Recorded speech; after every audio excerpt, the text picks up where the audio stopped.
If we boil all this down to a step-by-step process, your OS is generating a specific experience of time and world, and it is entirely based on your sensation that you are not quite complete. Here's how it goes. You feel your current state, your self, is not quite complete in some way. You believe in a future self for whom this situation has been resolved.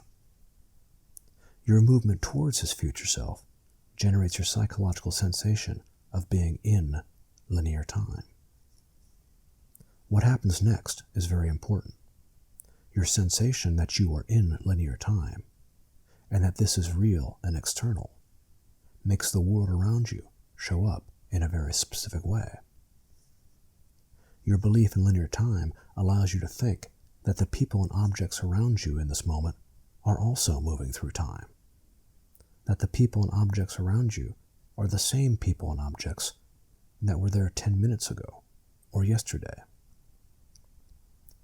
As we will see in this training, none of this is true. The people and objects that make up the world around you do not remain unchanged from second to second, much less from moment to moment or from day to day. But no matter, your journey towards your future self is making the world show up for you in a certain way, and nothing will stop this. Having extended the people and objects around you into persistent entities that are also moving through time, you have now generated a solid stage that you can move across, the solid external world around you in which this you exists. And because this world is now solid and persistent, you can begin to take hold of all these people and objects and arrange them in various ways. So at this final generated level of world and self, we now have an actor on a solid stage who believes he or she is moving forward, both in time and laterally through an external solid world, arranging situations and objects and people in ways that will lead towards its more completed future self. We think that all of this is actually the world, but all three parts of this reality are being generated by your own OS: the solid world, the external container of time, and the incomplete self that moves forward through these two structures in search of his or her own completion. What Zen proposes is this: the structures of linear time and solidity that are holding this whole experience together are not external structures making up the world. These are all mental structures. Your OS is generating specific versions of time and world in which an isolated self is moving towards completion, and you believe that this isolated self is who you are. So let's play around with this for a moment. If we change the very first belief in this sequence, if we imagine for a moment that we are utterly complete, what we're going to see is this: the other two structures, linear time and the solid stage-like world, fall apart. If you experience your own being as complete in the present moment, your constant movement towards various future states stops. So your experience of time changes completely, utterly. You are no longer on your way through any moment. The urgent motion leading you onwards through time stops completely. This, of course, utterly transforms the you that occurs in that moment. Without this movement towards a future self, your experience of the phenomenal world changes completely. You do not need to manipulate situations or people or objects. So the phenomenal world does not show up as a solid external arena in which a self seeks completion. People and objects and situations no longer show up for you in terms of your needs or your path. So the whole me at the center of each experience simply dissolves. The world no longer needs to be a solid place because you don't need to grab onto it anymore. So the phenomenal world of people and objects can actually show up as phenomenal, always changing, never the same. Now, Here's the interesting thing. When we reimagine our being as fundamentally complete in this way, we are suddenly on the top level of Maslow's pyramid. People who are operating on the top level of Maslow's pyramid are self-actualized. They are not trying to get anything from the world. They are busy painting and gardening and designing skyscrapers and curing diseases and composing music and so on. They don't spend their days out in the world trying to arrange people and objects in an attempt to reach their own completion. They experience themselves as already basically complete. And because of this belief, both time and world show up very differently for them. And this is why the top level is such an extraordinary place to be. In terms of time, these individuals are not attempting to reach a future, more completed self. So the present is experienced very differently, as a state of being, an opportunity for creation and expression and giving. Time does not consist of moments through which they are moving towards some future state of self. Time is freed up to be something else entirely. That is, time is simply being, not a container in which being occurs or through which a being moves. In terms of how the world shows up, since these individuals are not attempting to reach some future self, these people are not trying to get anything from the world. They don't experience people and objects as solid things to be manipulated and moved and arranged towards a better state of self. So things don't show up as help or hindrances. People and events show up as they actually are, not in terms of how they fit into some plan or emotional scheme. So the world itself shows up very differently.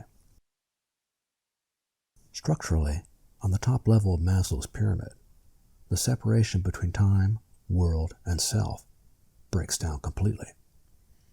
The self does not exist in opposition to world, trying to get what it needs to complete itself from the world.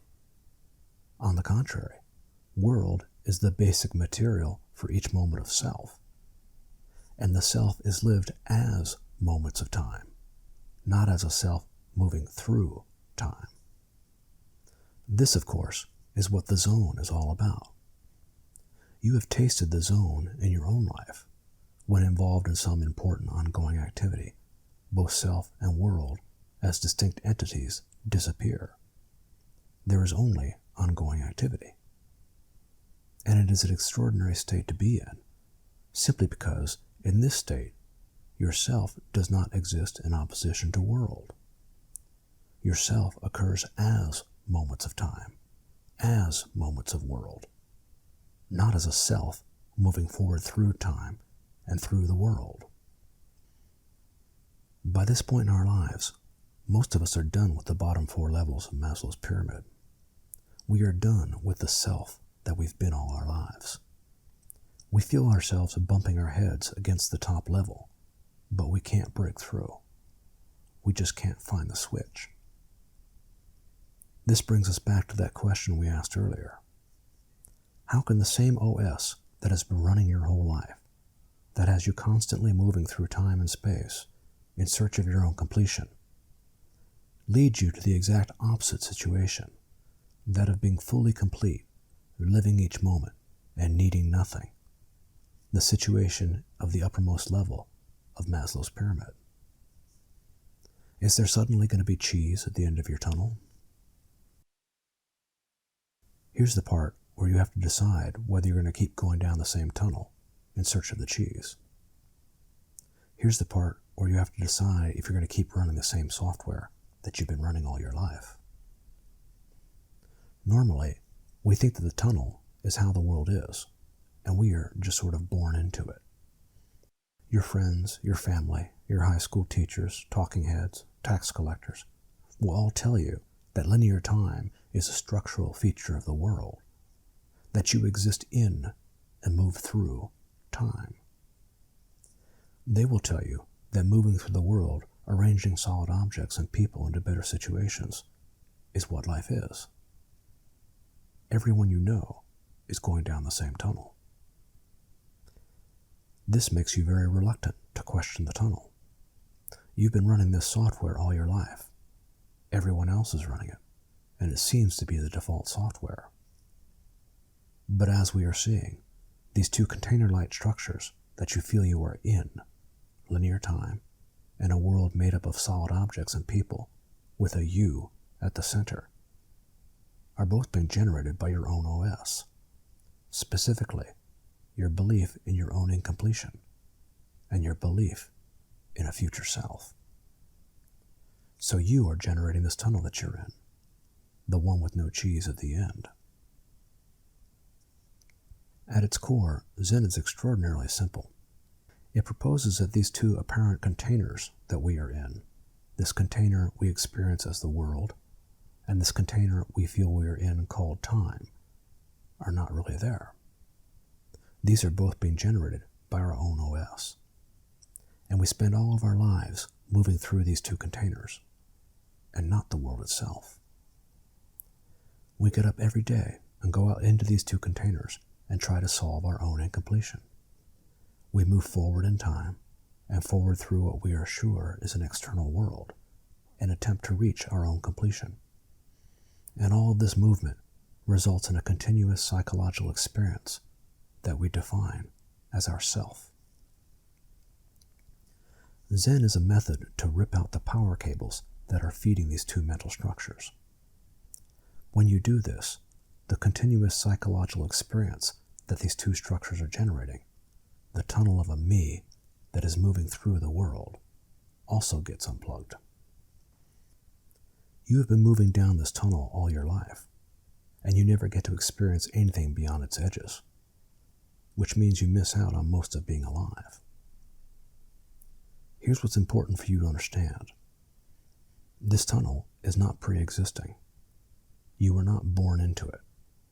You generate it on the fly, each moment, in each and every phenomenal encounter you have with world.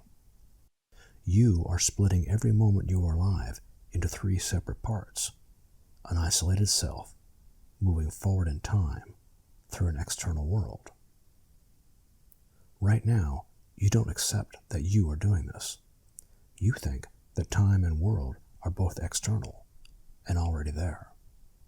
And you are sure that the isolated self that you are experiencing is who you are. And as long as you are certain about these three things, you will keep going down the tunnel you're in, the one with no cheese at the end. Bulletproof Zen is essentially a conversation about your beliefs. We have started our conversation by pointing out how your operating system has you feeling just a bit incomplete during every single moment of your life, and that this ends up entirely shaping how you experience both time and world. I really hope you find all of this more than a little disturbing, because this is absolutely the first step in Zen. You have to start questioning the tunnel you're in. You have to start questioning the entire way you've been programmed to experience being alive. Here's the thing. Zen will require you to completely drop away this operating system, the one that has had you moving down this tunnel your whole life. And you will not do that as long as you continue to think that this tunnel is the only possible way of being alive. If you still think that your current OS, the way you've been taught to encounter each phenomenal moment of being alive, is sort of okay, if you think that the tunnel is not so bad, I want you to ask yourself one simple question. There have been 5 million moments in each decade of your life. Take a moment to do the rough math for your own age. What do you come up with? 40? 50? 60 million moments? Now ask yourself this. How would your life have been different if you had experienced yourself as basically complete in all of those moments? How would your life have been different if you had not spent it going down this tunnel?